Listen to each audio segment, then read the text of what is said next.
We're not here to listen to some backyard experiment, ma'am. Dorothy stood at the back, notebook pressed against her chest. We're not here for a science project, ma'am. Sit down. Garrett didn't look up from his slide clicker. Riverside Heights Community Center, Austin, Texas. 108 degrees outside for 3 straight weeks. The city had already cut water pressure by 60%. 58 households were rationing showers, and Garrett Shaw, HOA president and high-end realtor, had called this emergency meeting for one reason: to tear down what he called an eyesore. Dorothy Wells, 74, sat in the back row. Garden apron, rubber boots, white hair. Her front yard had 17 large green collection tanks running along the roofline for 3 years. The neighborhood had nicknames for it. None of them were kind. She had heard every single one.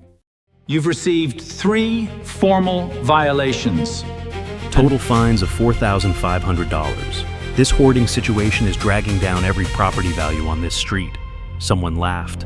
A man near the window pulled out his phone. Others nodded. Those tanks are a functional water system, Dorothy said. If you'd let me show the numbers. We don't need numbers from someone collecting rainwater in trash cans. Garrett raised his hand for the vote. All in favor of mandatory removal within 48 hours? 31 hands went up. A resident in the corner had started live streaming. Dorothy pressed the notebook tighter. She said nothing. Then the door opened. Janet Flores, director of the Austin Office of Emergency Management, walked in carrying a folder stamped Emergency Operations across the front.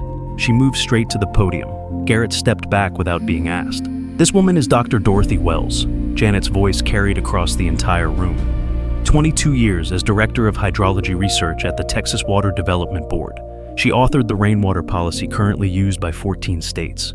Dead silence. The man near the window lowered his phone.